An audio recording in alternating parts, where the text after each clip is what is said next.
When we think about money, we usually picture something real, right? Something we can earn, save up, and spend. But what if I told you that trillions upon trillions of dollars could be created and then just as easily, poof, deleted, sometimes in a matter of minutes? Today, we're going to pull back the curtain on how money is actually created and destroyed in our modern financial world. And to kick things off, we're starting with a completely wild, totally true story about a mistake so enormous it almost feels like science fiction. So back in April of 2024, a tiny little payment, just $280, gets flagged by some old software at Citibank. This happens all the time, so two different employees looked at it, gave it the okay, and went home. But the next morning, oh boy, a third employee, just doing a routine check, discovered something that probably made their heart stop.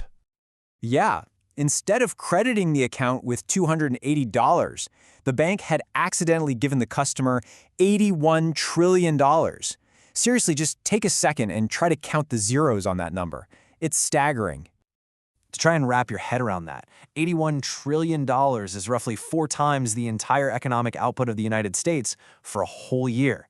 This means that for a wild 90 minutes, some random, unnamed person was, on paper, the richest human being in all of history, by a factor of more than 200. Now, the bank obviously corrected the error very, very quickly, and just as fast as that money appeared, it was deleted. But this whole episode leaves us with a truly mind-bending question. How is it even possible for a sum of money that massive to be created out of thin air and then just vaporized in less time than it takes to watch a movie?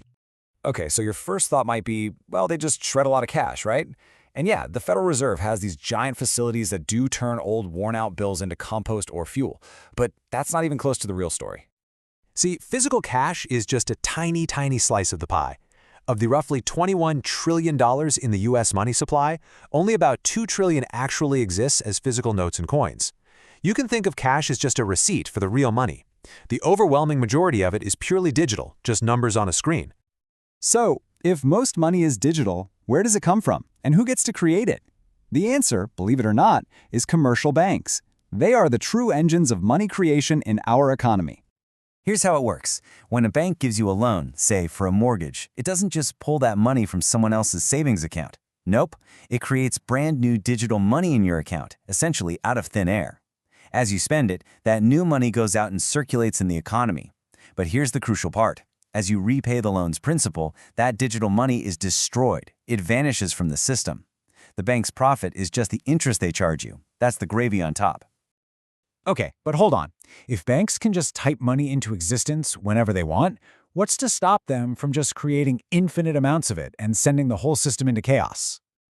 Well, the answer lies in a really strict hierarchy. You can think of it like a power pyramid that governs all the rules of this financial game. Down at the bottom, you have us, people and businesses. We're the users. We need to have money to spend it.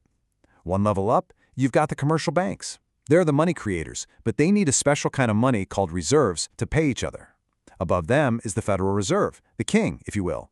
The Fed can create those reserves for the commercial banks. And at the very top, you have the Bank of International Settlements, which is kind of like the referee, making sure all the central banks around the world are playing by the same basic rules. Each level has the power to create money for the level directly below it. So now we know how money is created and deleted on bank ledgers. But this is where we have to talk about a really crucial distinction, one that unlocks this entire topic, the difference between money and wealth. Because let me tell you, they are not the same thing at all. So here's the deal. Money is the medium of exchange. It's the actual dollars and cents in your bank account that you use to buy things. Wealth, on the other hand, is the total value of your assets, things like your house or your stocks. Wealth is just a number based on what the market is willing to pay for those things at any given moment. It's really just a measure of perceived value. And that's where wealth can be destroyed way, way faster than money. Think about the stock market. When a stock price falls, the company's market capitalization goes down. Trillions of dollars of wealth can literally evaporate in a matter of days. But here's the key.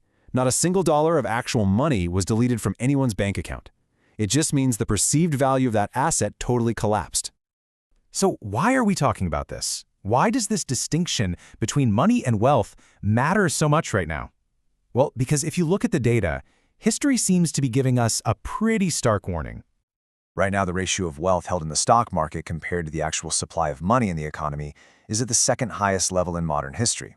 The only time it's ever been higher was at the absolute peak of the dot-com bubble, right before it burst. So what does a ratio like that mean? Well, one powerful interpretation is that the new money being created isn't going into the real economy, to build factories or fund new businesses. Instead, a whole lot of it is flowing directly into financial markets, pushing up the prices of assets and inflating this collective sense of wealth.